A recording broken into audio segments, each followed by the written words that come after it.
ایران کے بادشاہ نے اپنے بیٹے کو پڑھانے کے لیے ایک استاد صاحب کا بندوبست کیا. استاد صاحب کو کہا کہ میرے بچے کو دین پڑھائیے، میں چاہتا ہوں کل اس نے عنان حکومت کو سنبھالنا ہے تو یہ دین سے آگاہ ہو جائے، اس کو کچھ سکھائیے، پڑھائیے.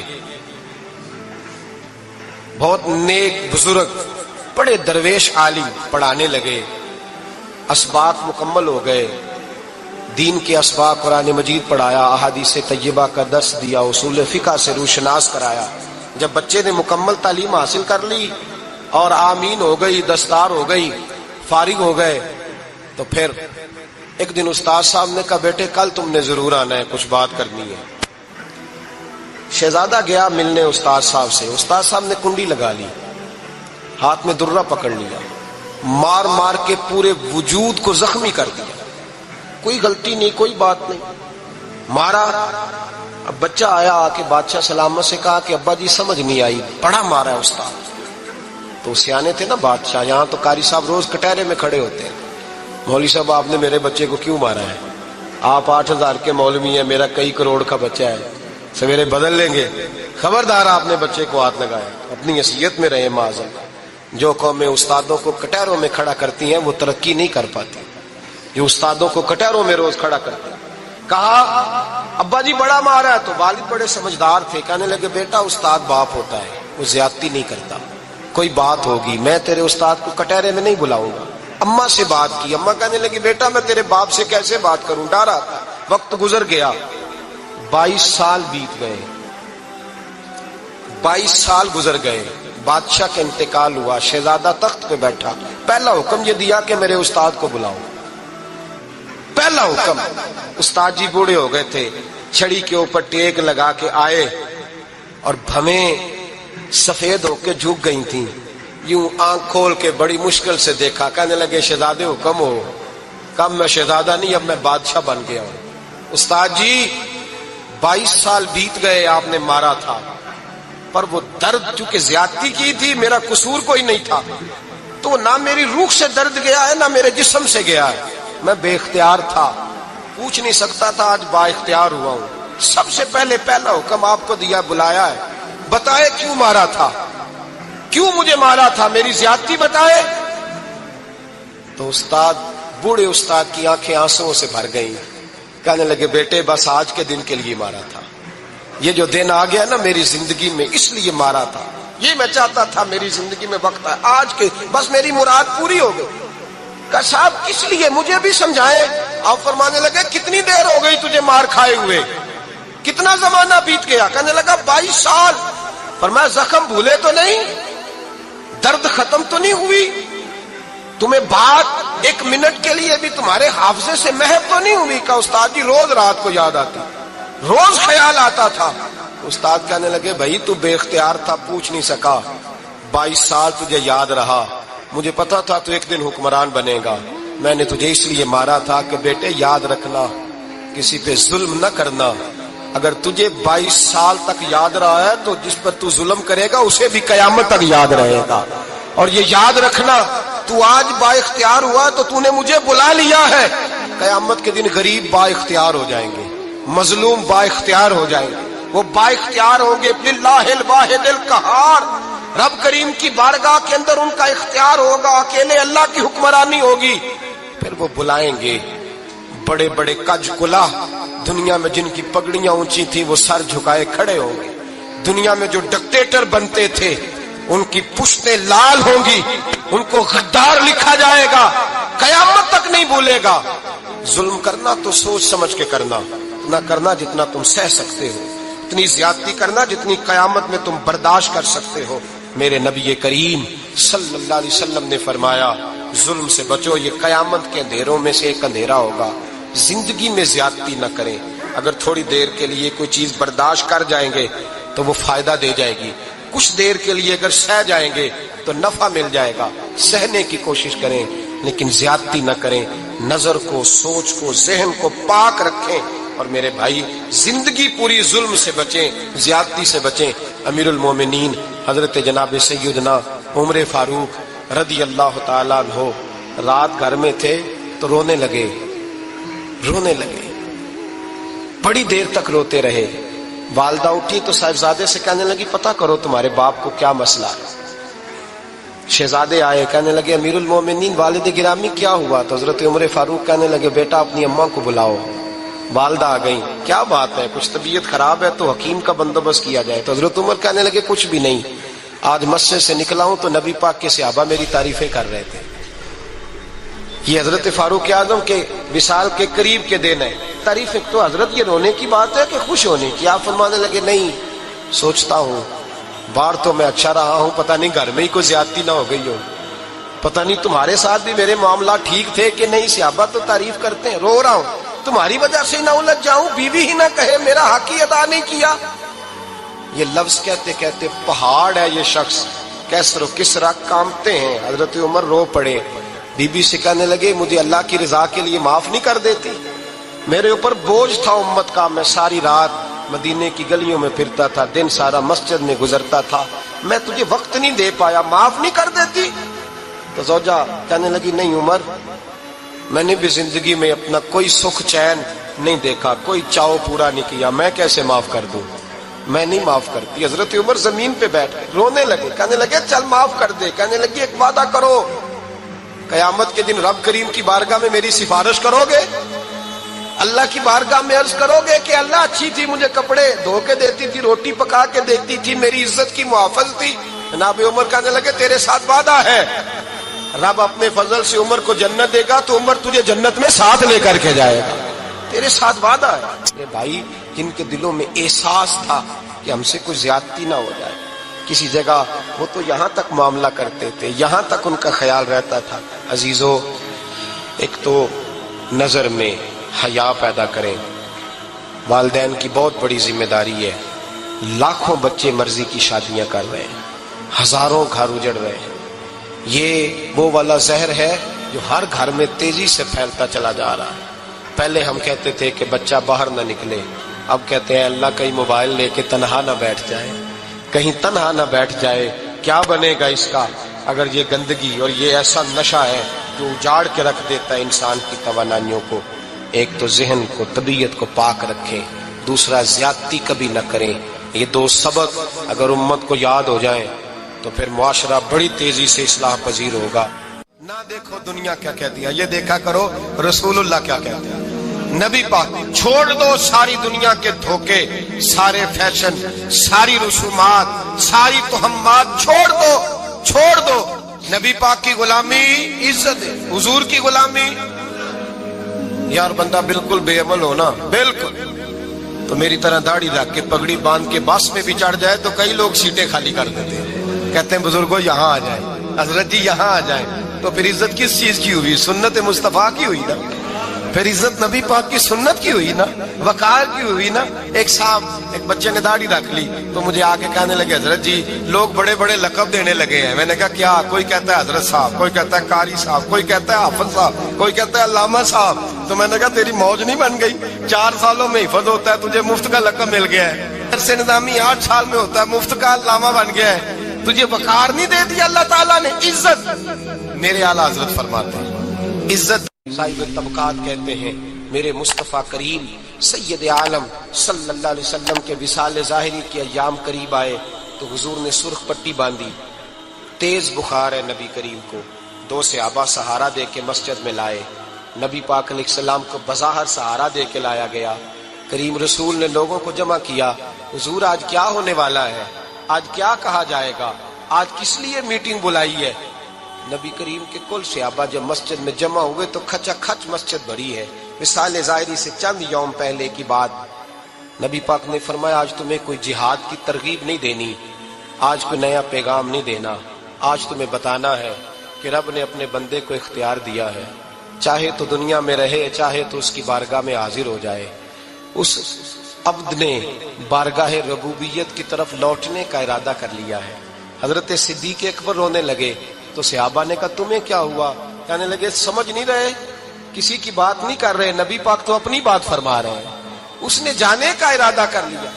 سنیے میرے بھائی، محبوب پاک نے فرمایا بھائی کسی شخص کو میری طرف سے کوئی تکلیف پہنچی ہو تو بدلہ لے سکتا ہے، بدلہ لے سکتا ہے، کسی کو تکلیف پہنچی ہو۔